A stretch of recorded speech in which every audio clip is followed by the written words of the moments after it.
Oke, kembali lagi di Ngopeni, ngobroli pendidikan Indonesia. Kali ini kita masuk ke sesi yang kelima, atau seri yang kelima. Aku mengangkat judul Seberapa Penting Literasi. Nah, pada kesempatan hari ini, sudah bersama kita semua, temanku semasa kuliah, Benedictus Febrianto. Halo Feb, apa kabar Feb? Halo Bayu, selamat datang. Selamat datang, ini acaramu deh ya. Gak apa-apa. Biar santai lah ya. Iya Feb, harus santai. Apa kabar Feb? Puji Tuhan ini Bay, sehat. Bagaimana kabarmu? Oke, luar biasa. Puji Tuhan, sehat juga. Salam Lagi di mana nih Feb? Ya. Sekarang nih Feb? Saya sekarang di Lampung, Bay. Waduh, di Lampung nih, teman-teman jauh nih. Kemarin Feb, beberapa sesi yang lalu ada teman kita dari Jogja juga. Kemudian ada yang dari Mojokerto. Memang ketika masa pandemi ini sangat membantu ya. Jadi pertemuan bisa dilakukan kapanpun, dimanapun. Oke, Feb, aku mau ngajak-ngajak kamu ngobrol nih, Feb, tentang pendidikan Indonesia. Spesifik lagi, karena aku tahu kamu ini seorang konten kreator dan juga pendidik. Febri ini karyanya luar biasa ya, bener ya. Nanti bisa cek di YouTube-nya. Boleh Feb dibagi-bagi nih, apa nih channelnya nih Feb? Wah, Mas Bayu ini memang super sekali ini. Kita bertemu terakhir itu 2000 berapa ya? 2020 ya? 20 ya? 2020. Jadi ya sekitar 1 tahun yang lalu lah ya. Wah, terima kasih sekali ini Mas Bayu sudah diundang untuk berpodcast Ria kita. Ngobrol-ngobrol itu. Wah, nanti kalau masih pingin kepo-kepo gitu, pingin lihat tentang apa atau karya-karya tentang literasi, itu bisa ngulik-ngulik lah di Edutania Channel. Kalau mau lihat ngulik di Instagramnya itu Sahabat Edutania. Oke, luar biasa teman-teman. Jadi nanti aku mohon izin ya Mas Feb ya, aku taruh di deskripsi juga di nanti nih di sela-sela pembicaraan kita. Untuk channel YouTube-nya Edutania, kemudian untuk Instagram-nya Sahabat Edutania ya Mas Feb ya? Betul sekali. Luar biasa. Oke, langsung aja nih Mas Feb. Literasi terkait karya-karyamu, terkait apa yang sedang digagas oleh Kemendikbud dalam artian kita kan mau menyongsong AKM nih Mas Feb.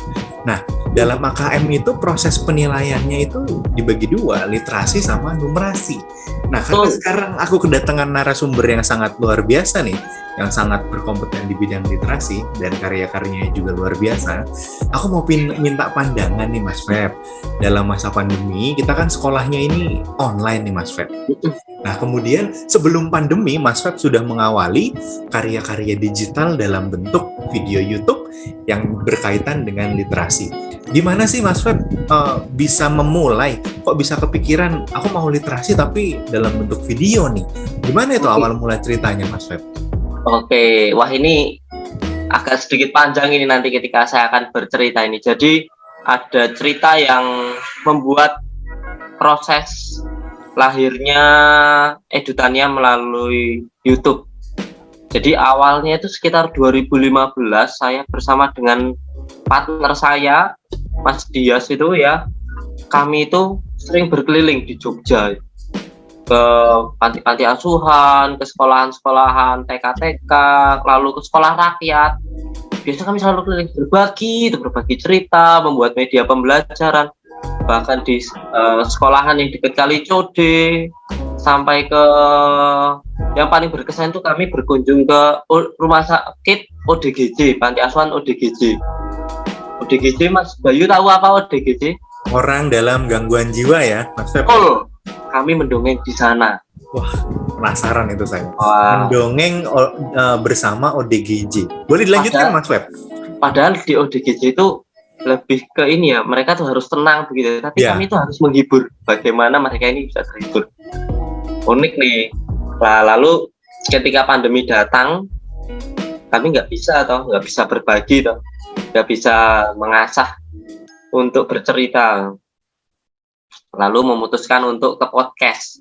Kami sudah mencoba juga ke Spotify juga. Ternyata kami refleksi lah ya, mencoba menganalisis lagi. Anak-anak itu ada 3 hal loh Mas Bayu yang penting itu, yang disukai anak-anak. Sesuatu yang bergerak, lalu bersuara, lalu memiliki warna. Wah, ini unik nih. Wah, unik tuh kalau dalam konotasi orang dewasa liar itu berpikir ya Mas Feb. Boleh Wah, dilanjutkan? kita harus amati bahwa anak-anak itu suka yang sesuatu yang bergerak, lalu bersuara sama warna. Lebih-lebih kalau sesuatu yang satu lagi bisa dipegang. Wah, sudah lengkap. Oke. Kalau kerana ini tentu kalau kita masih ingat di Montessori waktu dulu masih ada ya. Iya. Jadi karakteristik Montessori ya Mas Bayu ya. Oke. Nah, itulah dasarnya. Nah, tetapi kalau sesuatu yang bisa dipegang ini sangat sulit ya kalau masa pandemi seperti ini. Betul. Nah, maka ketiga elemen ini menjadi kunci untuk beralih ke YouTube.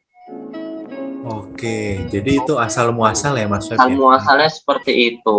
Kenapa akhirnya larinya ke YouTube? Nah Mas Feb nih, aku punya beberapa pertanyaan nih. Satu dulu deh, terkait literasi nih, yang sudah karya-karya yang Mas Feb sudah buat nih. Sebenarnya ketika dengar literasi itu secara nggak langsung, aku keingetan channel YouTube-nya Mas Feb, karena kan sering diposting di Instagram ya, kemudian di tag. Dan aku juga suka iseng-iseng buka nih, wah Edutania itu apa sih? Dan ternyata teman-teman, kalau teman-teman penasaran dan ingin tahu lebih dalam lagi, Edutania itu sudah mengemas cerita-cerita yang tadi dibilang oleh Mas Feb. Jadi dalam video itu ada yang bergerak, kemudian berwarna dan bersuara.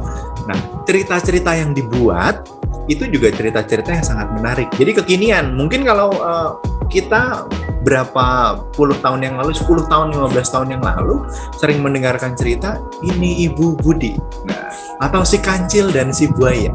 Nah, di Edutania ini cerita-ceritanya sangat up to date. Dan jujur Mas Feb, mohon izin, beberapa kesempatan literasi di sekolah, aku juga pernah comot nih videonya Mas Feb. Dan respon anak-anak tuh bener yang dikatakan Mas Feb. Anak-anak tuh suka yang bergerak dan bersuara.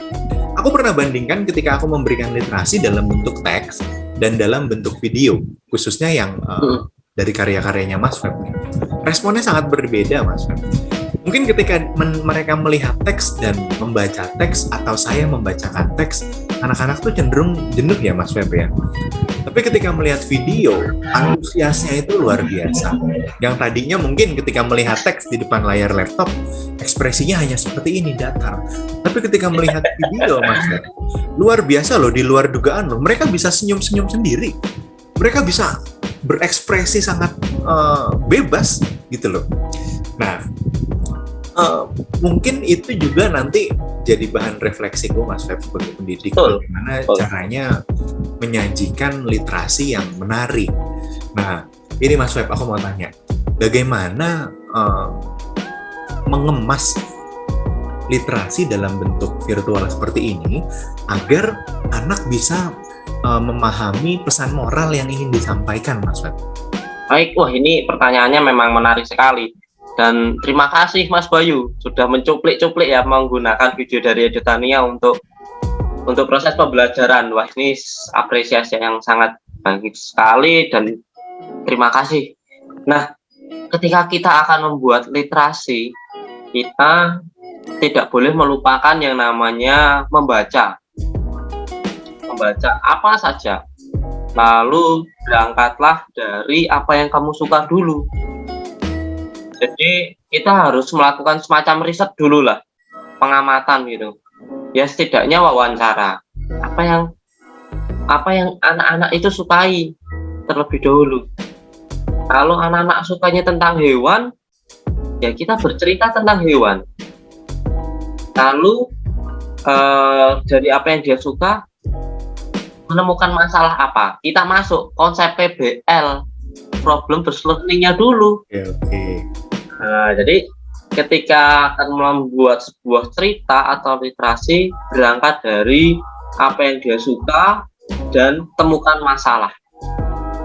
Nah, lalu dikemas pemecahan masalah itu melalui cerita. Seperti itu. Hal sederhananya seperti itu biasanya. Oke, luar biasa. Itu bisa menuntut siswa untuk berpikir kritis juga ya Mas Web ya.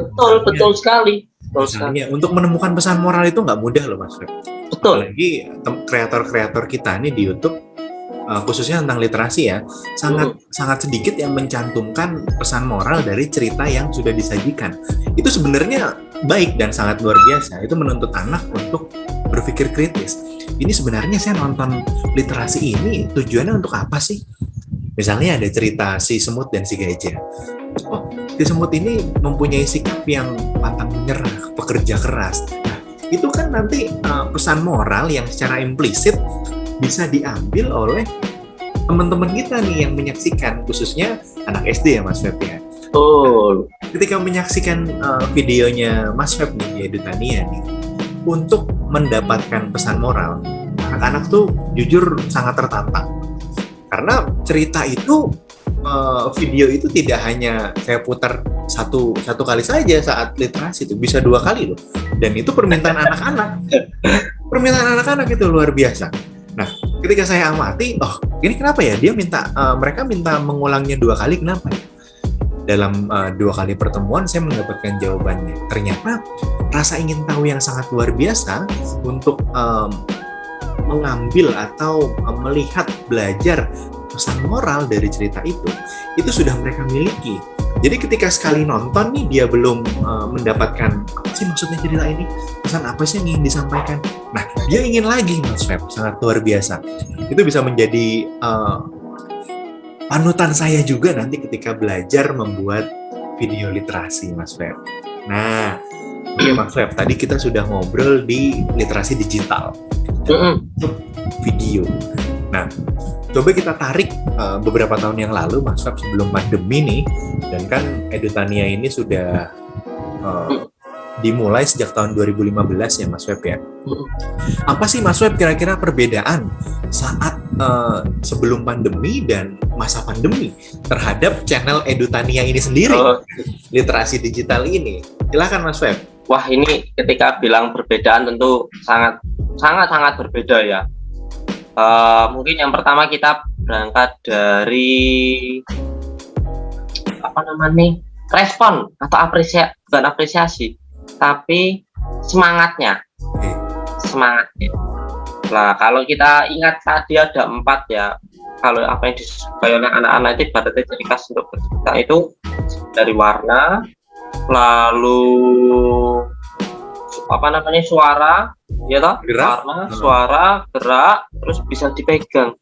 Nah, ini yang terakhir ini, anak-anak itu ketika kita bercerita langsung, dia sangat senang untuk memegang. Misalnya kita pakai boneka tangan ya, dia kepo itu loh, dia kepo ingin pegang-pegang.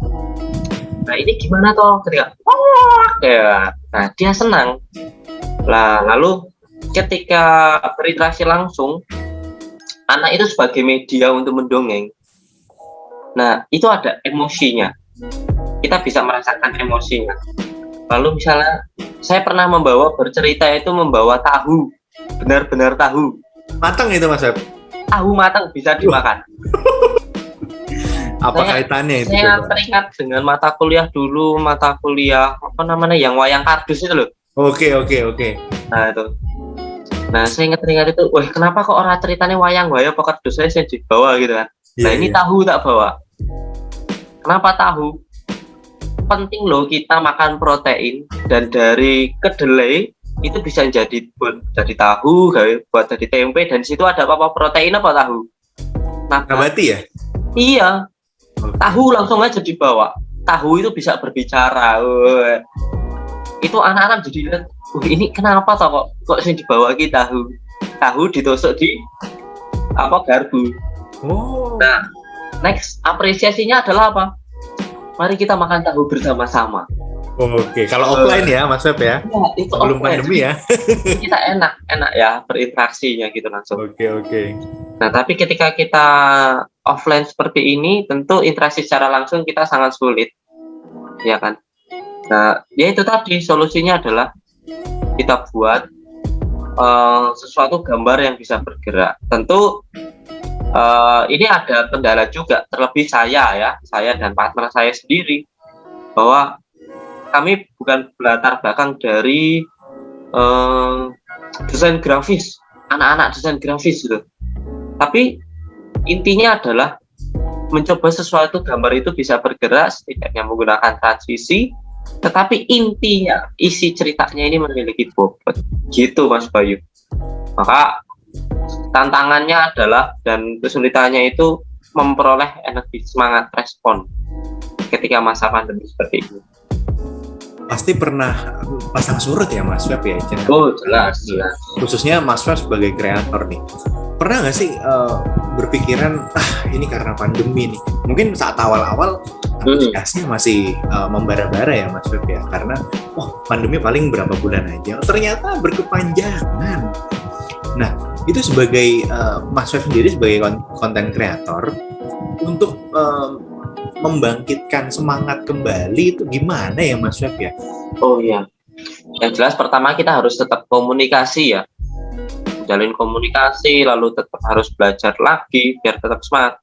Dan yang nggak kalah penting adalah karena berbicara tentang visual ya, literasi secara visual ini, apalagi secara video, kita itu harus memikirkan dan harus melakukan karya visual ini harus berbicara.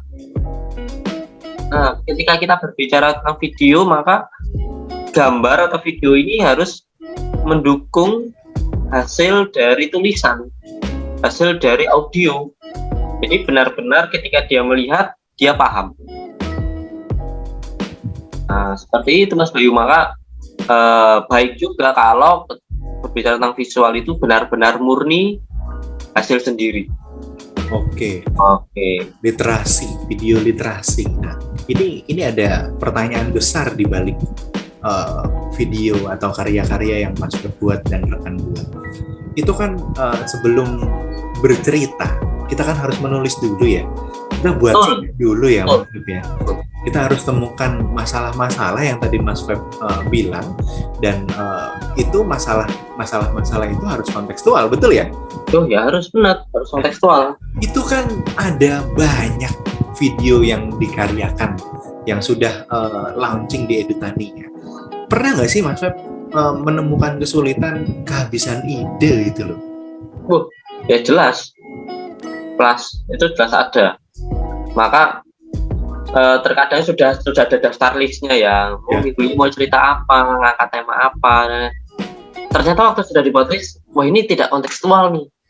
Apalagi kita berbicara tentang YouTube, terkadang kan itu analisis grafiknya kan up and down. Kita sudah membuat cerita apa, tapi konteks sekarang temanya yang lagi booming itu tidak itu. Nah, maka kita ketika membuat cerita, kita harus melihat yang pertama itu ada acara apa yang terpenting dalam dunia anak-anak. Contohnya, kapan toh Hari Anak Nasional? Kapan Hari Mendongeng? Lalu kapan ada hari-hari nasional yang penting di Indonesia ini apa? Nah, lalu ini topik apa yang kita angkat? Dilihat situasi. Seperti halnya kalau seperti ini kita menjadi seorang wartawan, jurnalis gitu. Nah, lalu dari hal seperti itu kita masukkan konteks pendidikan yang saat ini. Melihat kalau sekarang kurikulum 13 itu berarti mengkaitkan dengan tematik ya. Nah, baru kita masuk dalam, baru disisipkan. Nah, itu sebenarnya yang lebih kontekstual untuk saat ini dan lebih baik bagi misalnya guru untuk menggunakan, tidak main comot gitu. Tapi ya untuk seperti ini perlu proses yang cukup panjang. Ya. Berarti dalam menulis skrip, dalam membuat cerita itu kita harus up to date juga ya Mas Web ya? Oh iya. Oke, terkait pandemi nih Mas Web saat literasi. Ini kan mungkin dilihat oleh dunia pendidikan kita bahwa literasi digital ini sudah ratingnya sudah lebih tinggi daripada literasi yang offline. Membaca buku di rumah, membaca buku di perpustakaan. Sekarang di tempat saya mengajar ini aja udah ada e-library, perpustakaan elektronik, e-book. Nah, itu transisi yang sangat apa ya? Yang sangat timpang kalau menurut saya, Mas Feb. Sekian puluh tahun kita menggunakan buku teks, kemudian tiba-tiba karena pandemi dalam hitungan beberapa bulan semua berubah jadi elektronik, buku jadi elektronik, literasi jadi elektronik.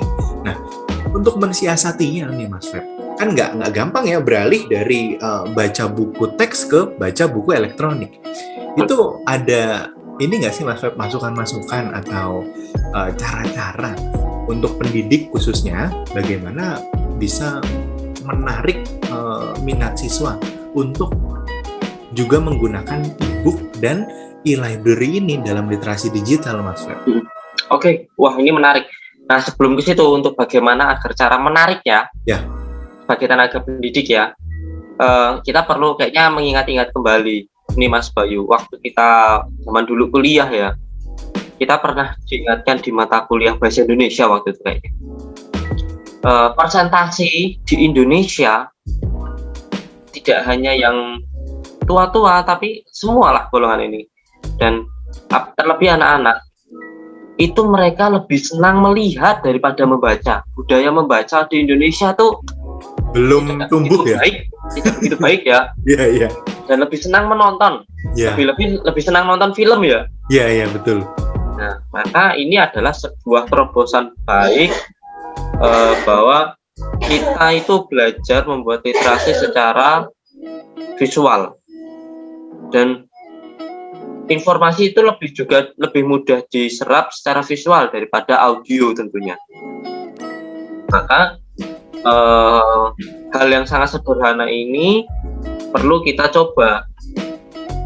Nah, itu lalu bagaimana caranya untuk siswa begitu ya, misalnya anak-anak itu menarik hasil apa yang kita buat ya. Kembali lagi di awal, kita harus mengetahui dulu masalah apa yang sedang dia alami, apa yang dia suka. Secara gampangnya seperti ini, kalau saya sukanya bermain musik, maka pasti saya akan senang untuk bermain musik. Saya senang musik tapi saya diberi untuk otomotif, pasti akan nolak. Iya. Betul. Nah, seperti itu. Jadi kita lihat dulu akan kepada siapa sasaran kita nanti, apa yang dia suka, itu yang kita buat. Mungkin nggak sih Mas Feb membuat mereka dalam tanda kutip peserta didik senang seperti yang tadi Mas Feb bilang. Kan nggak semua orang senang baca ya, nggak semua orang juga senang musik, nggak semua orang senang otomotif. Tapi di sini kita sebagai pendidik punya tugas untuk membuat mereka, ayo yang penting senang dulu. Mungkin nggak sih itu terjadi, Mas Feb? Mungkin. Dan ternyata dulu ketika saya kuliah, saya teringat salah satu dosen kita bilang, kenal Pak Nyoman, Mas Feb? Oh ya, kenal. Beliau itu kalau ngajar ya, kan beliau waktu itu ngajar statistik ya pas saya kuliah.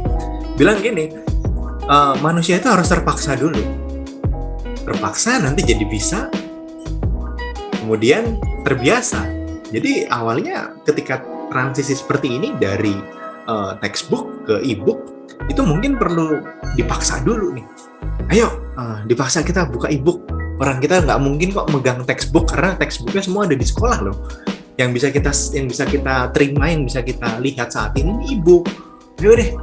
Nah, ketika sudah terbiasa nih, seminggu, 2 minggu, sebulan, 2 bulan, sampai sekarang tidak terasa hampir 2 tahun loh Mas Feb. Hampir 2 tahun ini kita literasi menggunakan digital, belajar menggunakan e-book, dan bisa disimpulkan kita udah bisa gitu loh menggunakan e-book. Nah, untuk kedepannya nih Mas Feb, supaya budaya sebelumnya tidak terlupakan, jujur saja teman-teman penulis kita mungkin banyak yang sedih ya Mas Feb, karena yang pertama kehilangan mata pencarian, yang kedua memiliki tantangan baru bagaimana menjadikan atau mentransisikan karya saya yang dalam bentuk fisik ke elektronik. Bagaimana? Itu kan tantangan tersendiri ya Mas Web ya bagi teman-teman penulis, bagi teman-teman kreator. Nah, itu bagaimana sih supaya kita juga tidak melupakan budaya membaca buku teks? Jangan sampai nanti udah keseringan ibu, jadi lupa sama buku teks nih. Oh enggak Mas Wah, Web? iya. Wah, ini sebenarnya tantangan cukup besar dan tidak hanya dialami oleh kita saja sebagai tenaga pendidik ya, budaya untuk membaca buku secara tulis gitu. Tapi yang perlu kita menjadi ingat dan menjadi penekanan ya untuk memberikan motivasi adalah seperti ini Mas Bayu, yang saya ingat sekali dan ini membuat saya bilang, benar juga ya, ini perlu kita sampaikan gitu. Yang pertama gini, kalau sesuatu secara elektronik tentu kelebihannya memiliki database dan bisa diunduh kapan saja dan kecil sekali untuk data itu hilang. Ya. Ya. Akan tetapi ketika ada sesuatu yang sudah tercetak dalam bentuk buku, ada kertas, ada hitam di atas putih, tentu itu menjadi kekuatan. Oh, ini loh bentuk fisiknya sudah kelihatan. Tidak perlu scroll begitu. Dan memang menjadi agak sedikit praktis juga kalau misalnya bukunya kecil itu apa-apa kita bawa tinggal pesan. Gitu. Nah, itu menjadi untuk saat ini memang jadi lebih penting. Ada sesuatu yang sifatnya file dan hard file, soft file dan hard file. Jadi ini menjadi kunci penting ya kan, hitam di atas putih, ya. Nyata. Nah kalau misalnya dalam bentuk soft untuk itu kan sifatnya masih maya. Bisa mungkin saja ini sudah diedit atau dan lain-lain gitu ya. Oke, iya. Nah, tapi kita menjadi catatan penting. Itu baik, tidak salah kamu menggunakan itu. Dan cara yang ini, yang bentuknya file atau buku yang sudah nyata seperti ini, atau paper gini, ini juga baik, tidak salah. Dan kelebihannya adalah, ini sudah jelas, tidak mungkin bisa diedit. Karena sudah melalui proses printing. Kalau yang file, mungkin saja dalam waktu 1 menit sudah langsung bisa teredit. Nah, itu menjadi hal yang perlu kita sampaikan lah nanti kalau. Oke Mas Feb. Nah, untuk literasi sendiri nih Mas Feb, pemerintah kan juga menggadang-gadang karena itu masuk dalam bagian kurikulum kita juga Mas Feb. Betul. Nah, tapi yang saya heran kok ya, kadang literasi itu jadi hanya sekedar jam tambahan yang diwajibkan untuk seluruh peserta didik. Baik, betul. Nah, bagaimana sih cara melihat manfaat kontinu atau manfaat berkelanjutan dari literasi ini? Oke, wah ini menarik sekali. Dan kita juga ketika saya ingin bercerita ini kita tidak boleh menyalahkan dan kita tidak boleh menyudutkan ya. Yang pertama adalah ini sangat penting banget dan biasanya memang diberikan di awal ya. Di awal 15 menit itu untuk berliterasi. Nah, maka karena ini literasi juga penting dan ada irisannya dengan pelajaran-pelajaran yang lain gitu toh. Dan memang kuat sekali. Memang harapannya adalah anak itu mampu atau bisa dan senang untuk membaca, menulis, dengar gitu ya. Maka yang perlu dilakukan sebagai tindak lanjutnya adalah mengkolaborasikan. Oke. Nah, maka yang menjadi tantangannya adalah bagaimana membuat literasi setiap harinya itu apa yang dia suka dan apa yang menjadi permasalahan dia dalam pembelajaran, sehingga literasi yang digunakan dalam 1 hari itu ada hubungannya dengan pelajaran yang akan dipelajari selama 1 hari. Sebagai contoh seperti ini, seandainya tentang literasi lingkungan ya, manfaat tentang kakao. Nah, itu kita korek di situ literasi tentang tanaman bakau. Dibuatlah bagaimana tentang pelajaran IPA-nya ada di situ, bahasa Indonesianya ada di situ, lalu disisipkan di situ. Nah, itu menjadi hal yang perlu ditindaklanjuti. Bagaimana literasi yang ada kita gunakan untuk pelajaran itu saling berkaitan dan Jadi memecahkan masalah. Ya jadi nggak sekedar baca, nggak sekedar nonton Betul. video ya Mas Web ya. Betul. Tapi kan kenyataannya Iya. teman pendidik kita saat ini literasi itu hanya dianggap sebagai 15 menit di awal. Kemudian tindak lanjutnya apa? Banyak loh yang teman-teman pendidik yang memberikan literasi itu tidak relevan, tidak ada Ya. irisannya dengan materi-materi pembelajaran yang akan diajarkan pada hari itu. Ya, kita sedikit realistis sedikit sesuai dengan realita ya. Ya. Nah, karena untuk memperoleh hal yang seperti itu membutuhkan proses yang tidak mudah. Ya. Dan kita harus menyusunnya agak lama, ya. Semua orang pasti memiliki sesuatu yang cepat, ya, yang praktis. Yang terjadi seperti itu. Jadi memang harus benar-benar bisa memilih. Kalau seandainya tidak memiliki waktu yang panjang untuk membuat seperti itu, harus benar-benar bisa memilih menggunakan literasi yang bisa digunakan dalam satu hari, tidak hanya cukup 15 menit saja lah. Iya. Kadang kan siswa juga jadi bertanya-tanya ya. Ini buat apa sih literasi nih? Setelah literasi saya hanya diberikan soal, apa bedanya saya dengan belajar seperti biasa gitu loh. Nah ini mungkin ada konsep yang keliru Mas nih di pendidikan kita. Kalau menurut saya pribadi ya, kenapa harus guru yang bertanya? Kenapa nggak dibalik? Selesai literasi, murid yang bertanya gitu loh. Murid yang membuat pertanyaan. Selama ini kan setelah literasi nih, guru membuat 5 pertanyaan atau 10 pertanyaan. Nanti siswanya menjawab. Seperti itu kan yang saat ini terjadi. Wah, ini menarik. Nah, makanya kembali lagi di awal. Sebenarnya kamu konteks membuat itu adalah itu masalah siapa membuat ceritanya, membuat literasi. Masalah di guru atau masalah ada di siswa. Maka bisa berikutnya dibalik pertanyaannya, bukan anak bertanya, tetapi dari literasi itu apa tanggapanmu? Oke. Apa yang ingin kamu ceritakan? Ya. Saya ingin berbagi misalnya apa yang saya lakukan ketika literasi di kelas ya. Sebelumnya saya bertanya dulu pada anak-anak itu, hewan-hewan apa yang kalian sukai?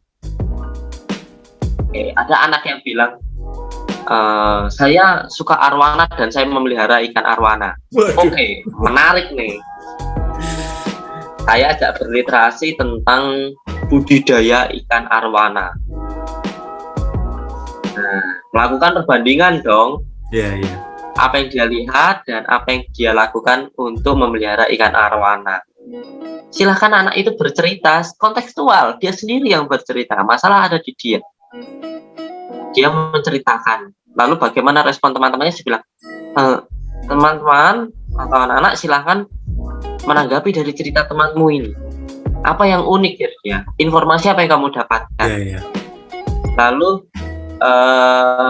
ada perbedaan apa? Jadi anak biarkan saja cerita. Jadi ada interaksi yang hidup dalam kelas ya? Iya, saya mencoba seperti itu. Jadi biarkan masalah ada di apa. Lalu pernah saya mencoba seperti ini juga. Literasi model apa yang ingin kalian ketahui? Nah, satu anak bilang tentang penemuan-penemuan. Saya menceritakan bagaimana 5 penemu cilik di dunia. Salah satunya penemu trampolin. Mas Bayu sudah tahu belum? Trampolin, wah saya belum. Trampolin itu ternyata ditemukan oleh seorang anak-anak berusia 10 tahun dari Amerika. Oke. Oke kan, berarti artinya wow, penemu. Terus lalu saya mengajak mereka bercerita. Silakan setelah menit ini kalian bercerita ingin menemukan sesuatu yang apa. Nah, jadi bukan pertanyaan tetapi keinginan dia setelah melihat ini ingin menemukan apa, membuat apa. Sorry Mas Web, saya potong. Itu menjadi sebuah stimulus juga nggak sih Mas Web? Wah betul. Jadi mereka tuh punya trigger gitu loh. Oh, dia aja usia 10 tahun bisa menemukan trampolin loh. Kurang lebih usia sama nih sama saya nih untuk siswa kelas atas ya. Saya juga bisa nih menjadi seorang penemu nih. Saya punya peluang yang sama nih. Seperti itu nggak sih Mas Web kira-kira? Iya. Jadi nggak hanya stuck di bahan literasi pada hari itu, tetapi punya dampak berkelanjutan ya. Iya. Memang kita harapannya harus memberikan dampak. Itu dia yang belum semua pendidik itu berpikir sampai situ, punya konsep seperti itu belum. Kadang saya sendiri juga seperti itu. Literasi ya sudah, literasi hari ini untuk hari ini. Bahkan sering di beberapa kesempatan literasi yang saya berikan itu hampir tidak ada irisannya dengan materi yang saya ajarkan pada hari itu. Nah, tapi berkat pertemuan hari ini dengan Mas Web, saya jadi punya gambaran kedepannya baiknya seperti apa ya. Oh seperti itu. Oh, setiap anak itu punya gaya bercerita loh ternyata. Setiap anak punya kesempatan untuk bercerita, itu kan bisa dijadikan bahan untuk literasi ternyata. Dan untuk menghidupkan kelas yang bisa dibilang kelas yang sepi ya, bisa melakukan cara yang dilakukan oleh Mas Feb nih. Nanti bisa meminta salah satu murid untuk bercerita tentang pengalamannya terkait video literasi tersebut, dan anak-anak lain nanti juga ikut menanggapi gitu loh. Nah, tapi ada satu pertanyaan lagi nih Mas Feb. Untuk memuaskan anak-anak dalam satu kelas itu kan nggak mudah ya Mas Feb ya. Nggak mungkin kan kita menyajikan literasi untuk hari ini, misalnya hari Sabtu saya menyediakan literasi tentang hewan. Oh ternyata nggak semua anak-anak di kelas itu tuh suka sama hewan. Betul. Nah, caranya gimana tuh Mas Web biar bisa terpuaskan juga? Saya terinspirasi dari tempat magang tentunya. Tapi saya tidak magang di sana ya, hanya saya mengetahui informasi itu. Tentu ini nampaknya Mas Bayu pernah di sana. Di eksperimen Mangunan. Oke. Kembali lagi Romo Mangun. Romo Mangun itu unik sekali dan saya juga baca bukunya Romo Mangun tuh kan. Di sana anak itu selalu atau ada hari khusus menulis satu pertanyaan apa yang ingin dia ketahui. Betul? Oper. Oke. Ya. Dan ada satu hari khusus seorang guru itu menjawab pertanyaan dari anak. Oke. Maka kita bisa belajar akan literasi hal ini. Literasi adalah apa? Memberikan kesempatan pada masing-masing anak ya akan informasi apa yang ingin dia ketahui. Lalu kita sajikan dalam literasi, baik bercerita, audio ataupun video. Dengan begitu kita gilir lah akhirnya. Oh misalnya minggu ini atau hari ini itu pertanyaan dari siapa, maka akan datang. Lalu kita berikan kesempatan buat dia. Setelah kita menanggapi, dia bercerita apa saja yang dia ingin, apa yang dia ingin ketahui, kenapa kok kamu ingin tahu itu, asal muasalnya apa, asal usulnya. Lalu setelah kamu mendapatkan ini, kamu ingin berbagi apa? Anak sudah senang loh. Itu dia, oh iya ya, aku dipakai. Jadi dan itu kita memberikan apresiasi bahwa dalam artian masing-masing itu memiliki keinginan yang berbeda-beda. Betul. Seperti itu sederhananya. Oke, luar biasa Mas Feb. Ternyata dengan cara yang dilakukan oleh Sekolah Eksperimental Mangunan, memberikan kesempatan untuk bertanya kepada semua peserta didiknya, itu menjadi solusi untuk memuaskan siswa-siswa yang ada dalam kelas tersebut yang tidak menyukai cerita binatang misalnya. Nanti dalam pertanyaan itu dia bisa menyisipkan, saya mau mengetahui tentang planet nih. Nah secara nggak sadar mereka juga belajar sendiri Mas Feb. Mereka cari informasinya sendiri. Planet itu apa ya? Planet itu ada apa aja ya namanya ya?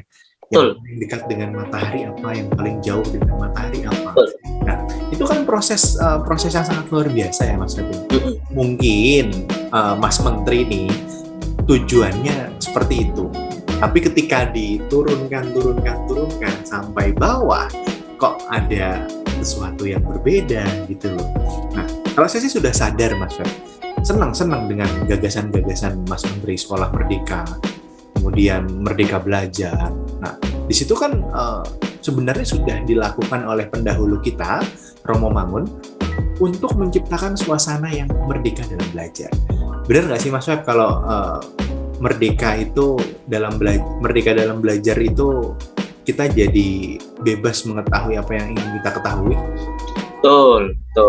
Nah, kemudian tanpa adanya paksaan, ayo kamu harus belajar, ayo kamu harus mengetahui A, B, C. Nah, itu sudah secara apa ya? Secara natural. Oh iya, saya ingin mengetahui itu, bagaimana caranya? Oh, saya bertanya sama guru saya. Oh, apakah saya harus bertanya terus sama guru saya? Saya coba deh tanya sama yang namanya Google. Akhirnya googling. Oh, googling kurang puas, diarahkan ke YouTube. Oke, saya lihat di YouTube ada video-video apa. Akhirnya teman-teman kita ini belajar dengan tidak ada tekanan. Nah, itu yang menjadi impian Mas Menteri nih, supaya anak-anak bisa bebas belajar, bebas bertanya. Tapi pertanyaannya, gurunya itu sudah siap belum untuk menjadi wadah, untuk menjadi teman diskusi, mencarikan sarana. Itu dia loh Mas Feb. Waduh, ini ketika berbicara sudah siap atau belum ini, wah berat sekali ini. Ya tentu tidak semua elemen ya. Nah, bisa lihat bahwa setiap daerah itu memiliki karakteristik yang berbeda-beda. Nah, yang perlu menjadi catatan adalah mengusahakan sekontekstual mungkin apa yang ada di wilayahnya. Yang perlu menjadi kesiapan adalah mereka menemukan apa yang bisa dia pecahkan masalah di daerah dia secara merdeka. Kalau dari saya seperti itu. Jadi kita tidak bisa untuk menyamakan, merdeka menyamakan apakah semua sudah siap belum. Kalau disamakan siap untuk secara keseluruhan, itu jawabannya tidak mungkin bisa siap dalam waktu yang singkat. Tetapi kalau untuk disiapkan bagaimana dengan situasi di lingkungannya atau di tempat itu, saya yakin pasti sudah siap. Oke, terima kasih Mas Feb. Nggak kerasa nih sudah hampir 1 jam kita ngobrol. Oh iya, luar biasa ya Mas Feb ya. Wah, ini 1 tahun nggak ketemu, pembicaraannya ngalor ngidul. Oke, Mas Feb, untuk menutup pertemuan kita pada hari ini, saya minta closing statement-nya dari Mas Feb nih terkait literasi. Oke. Mas Feb punya statement-statement yang luar biasa untuk menggugah hati teman-teman pendidik. Silakan Mas Feb. Wah, terima kasih Mas Bayu. Ya, untuk kita semua ya yang mendengarkan ini, baik untuk orang tua lah, terutama saat ini orang tua adalah seorang guru yang sangat berjasa sekali menggantikan peran Bapak Ibu guru yang ada di sekolahan, dan bagi tenaga pendidik, terus bagi calon tenaga pendidik dan anak-anak. Membuat literasi itu sebenarnya sangat mudah, dan jangan takut untuk mencoba. Berangkatlah dari yang pertama, apa yang kamu suka. Buatlah sesuatu yang kamu suka ini agar orang lain menjadi tertarik untuk mendengarkan, membaca, lalu melihat. Lalu sudah berangkat dari apa yang kamu suka, berangkatlah dari masalah yang kamu temui. Kalau kamu sulit untuk menemukan apa yang kamu suka, masalah yang kamu temui. Secara gampangnya adalah, saya tidak suka untuk makan telur. Mengapa kamu tidak suka dengan telur? Buatlah itu menjadi sebuah cerita agar orang lain mengetahui. Sesudah itu kamu buatlah menjadi hal yang bermanfaat, dan berilah sesuatu itu yang membangkitkan semangat, bukan yang memberikan sindiran. Teruslah berkarya dan tetap semangat. Tidak apa-apa salah. Kalau tidak salah, tidak mungkin untuk mencoba kembali. Oke. Terima kasih Mas Feb, luar biasa. Jadi orang tua adalah teman dari setiap pendidik, pengganti dari Bapak Ibu guru, dan orang tua adalah bagian dari komunitas pembelajar. Terima kasih Mas Feb untuk kesempatan hari ini. Tetap semangat dalam berkarya. Nanti kita juga mampir-mampir ke channel YouTube-nya Edutania ya Mas Feb ya. Mohon izin ya. Oke, monggo. Oke, selamat melanjutkan aktivitas Mas Feb. Tuhan memberkati. Kembali lagi di Ngopeni sesi yang berikutnya. Terima kasih Mas Feb. Oke, sama-sama.